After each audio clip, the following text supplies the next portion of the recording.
নোয়াখালী কারাগার, এই কারাগারে বিভিন্ন ধরনের মানুষ বিভিন্ন কারণে আসা যাওয়া করতে হয়। আসামিদেরকে আনা নেয়া করতে হয়। ভিজিটররা তাদের আত্মীয় স্বজনকে দেখতে আসে, দূর দূরান্ত থেকে আসে। হাতিয়া, লক্ষ্মীপুর, কোম্পানিগঞ্জ, বিভিন্ন জায়গা থেকে মানুষজনকে এখানে আসতে হয়। নোয়াখালী জেলার বিভিন্ন উপজেলা থেকে আসতে হয়। তো আসা যাওয়া করি, তাদের আত্মীয় স্বজনকে বা নিকট জনদেরকে দেখি সুচারুরূপে যাওয়ার জন্য যে ব্যবস্থা থাকার কথা, এই এক ফসলা বৃষ্টির কারণে সেই সুযোগ একেবারে নষ্ট হয়ে গেছে। কারাগারের সামনে এখন হাঁস বাসে রীতিমতো, যেখানে মানুষ যাওয়ার কোনো ব্যবস্থা নাই।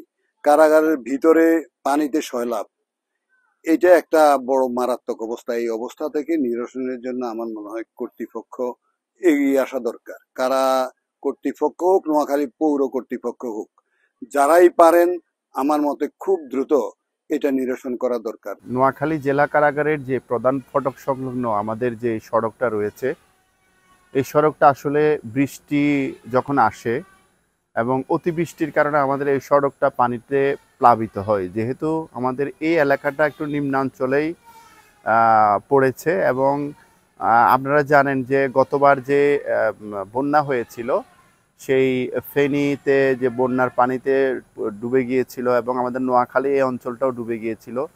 দীর্ঘ 1 মাস আমাদের এই অঞ্চলটাতে, আমাদের কারা ক্যাম্পাসে এই যে পানির নিচে প্লাবন, এই প্লাবনে আপনারা দেখেছেন যে বিভিন্ন বিষধর সাপ, এমনকি যে হাঁস ভেসে বেড়াতে দেখেছি আমরা, এবং বিভিন্ন ধরনের জটিলতার ভিতর দিয়ে আমাদের এখানে ডিউটি এবং দায়িত্ব পালন করতে হয়েছে।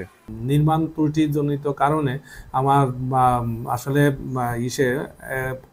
বাহিরের চাইতে কারাভ্যন্তর নিচু এবং কোনো ফ্লোর উঁচু না হওয়ার কারণে সামান্য বৃষ্টিতেই ফুলের কারাভ্যন্তর পানিতে ডুবে যায় এবং ওই ভবনগুলোর নিচতলা পানিতে ডুবে যায়। আর এতে করে কোনো ড্রেনেজ সিস্টেম না থাকায় এবং বাহিরে কারাভ্যন্তরের পানি সরে যেতে না পারায় সবসময় জলাবদ্ধতার সৃষ্টি হয় এবং পরিবেশ মারাত্মকভাবে দূষণের সৃষ্টি হয়। এতে করে মশা মাছির উৎপাত বেড়ে যায় এবং বন্দি এবং স্টাফের বসবাসের মারাত্মক কষ্টের শিকার হতে হয়।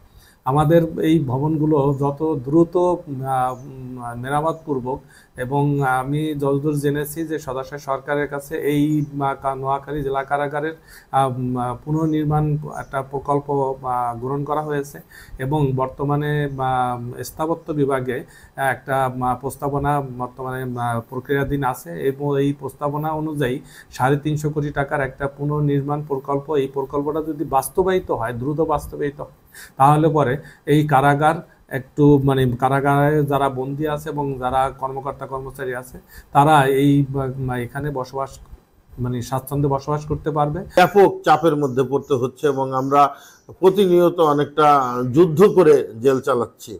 আমরা নাই কোনো ওয়ার্কশেড, নাই একটা গাড়ির গ্যারেজ, ভিতরে বন্দীদের জন্য, বন্দীরা বসবাস করবে বা বন্দীরা থাকবে সেখানে ছাদ অনেক জায়গায় ভাঙাচোরা, তারপরে বন্দীদের প্রচণ্ড গরমে যে পাখার ব্যবস্থা, সেই পাখাগুলোও গণপূর্তকে আমরা একাধিকবার লিখেছি, বৈদ্যুতিক কোনো পাখা দেয় নাই। আমরা স্থানীয়ভাবে যতটুকু পেরেছি কারাগারকে প্রতিনিয়ত করে যাচ্ছি। আমাদের প্রতিটা বিষয়ই গণপূর্তকে অনেক, প্রায় আমি আসার পর 50-এর অধিক চিঠি তাদের দিয়েছি। ঘন ঘন মেইনটেন্স করার জন্য যে চিঠিপত্র দেওয়া হয়, এসব চিঠির বাস্তবায়ন করা আমার দ্বারা সম্ভব না, কারণ আমি লিমিটেড যে বরাদ্দ পাই, লিমিটেড বরাদ্দে আমি লিমিটেড কাজই করে দিতে পারি, কারণ আমাকে প্রায়োরিটির বেসিসে কাজ করতে হয়। হেলথ খাত আছে, জনপ্রশাসন আছে, আবাসিক এরিয়া আছে, এগুলো করার পর তারপর আমাকে জেলখানার দিকে তাকাইতে হবে। এটাই জেলখানা সম্পর্কিত সার্বিক তথ্য।